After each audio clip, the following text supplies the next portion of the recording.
বাংলাদেশে যদি কোনো শিক্ষণীয় কন্টেন্ট ক্রিয়েটর থাকে তাহলে আমরা দুজন আছি। হ্যাঁ না, দুজনে নাকি শিক্ষণীয় ভিডিও বানাই। তো কি শিক্ষণীয় ভিডিও বানাই এটা দেখি একটু। সাদিয়া তোমাকে বিয়ে করতে চাই, তোমাকে আমি আমার আপন বউ বানাতে চাই। সাদিয়া প্লিজ বিশ্বাস করো, ফ্যান খুলে বললাম প্লিজ সাদিয়া বিশ্বাস করো, তোমাকে আমি আমার আপন বউ বানাতে চাই। সাদিয়া প্লিজ, আমি মেয়াদি শুভ বলতেছি। রুকো যারা, সবার করো।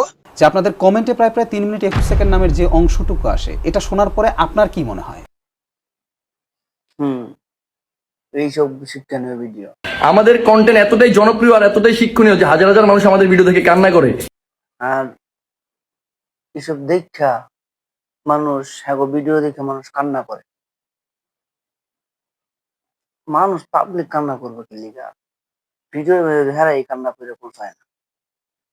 আর একজন সাদিয়া করতে করতে জীবন শেষ। সাদিয়া তোমাকে বিয়ে করতে চাই, তোমাকে আমি আমার আপন বউ বানাতে চাই। সাদিয়া প্লিজ বিশ্বাস করো, ফ্যান খুলে বললাম প্লিজ সাদিয়া বিশ্বাস করো, তোমাকে থাকতে বলছি। আর সবচেয়ে বড় কথা হলো যে বাংলাদেশের মেয়ে যদি কোনো বোকাচোদা টিকটকার হয়, তো তোরা দুজনে মনে হয় আসোস আবালের বাচ্চা। মানুষ আমাদেরকে বাংলাদেশ থেকে বিতাড়িত করতে চায় না, কারণ আপনি একটু বাইরে গিয়ে আবার ঢুকেন, আমরা আপনাকে দাঁড়ায় সম্মান করি।